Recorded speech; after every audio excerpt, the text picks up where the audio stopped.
Hi everyone, today I'm gonna show you how to make this beautiful banana blueberry bread. For this, we're gonna need some bananas. I've taken 3 or 4 ripe bananas here, 1 egg beaten, 1 cup of blueberry. I've also added 1/3 cup of butter melted. For the dry ingredients, we have 1 teaspoon baking powder, 1 teaspoon baking soda, pinch of cinnamon. I've added 3/4 cup of sugar. One half of it is white granulated sugar and half of it is light brown sugar. I've also added vanilla and a pinch of salt.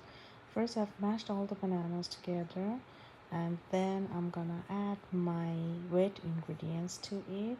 Here I have 1 egg, 1/3 cup of butter, and I've put into the microwave, melted it for 1 minute, and then I'm gonna add 1.5 cup of flour, 1 teaspoon baking powder, cinnamon, salt, sugar.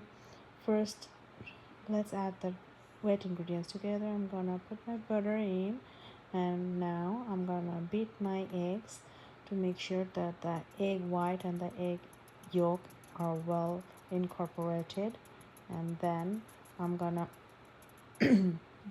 mix this with my wet ingredient. I'm gonna also add my vanilla and sugar here and mix it very well until they are very well combined.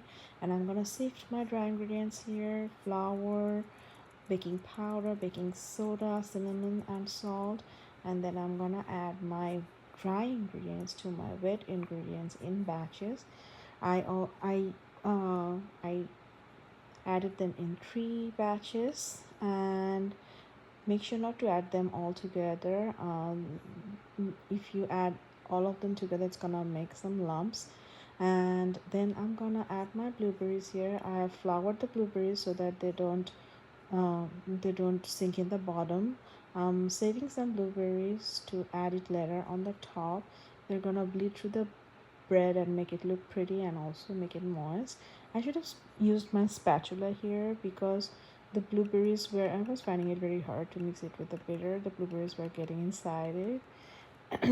And then I'm gonna put it in my prepared pan, which I uh, used oil spray, and then I'm gonna add my sparkle sugar on top. It's gonna add a nice texture. It's gonna make it crisp, and when it comes out of the oven, it looks really pretty. Then it goes inside the oven 350 for 57 minutes to 1 hour, and then bake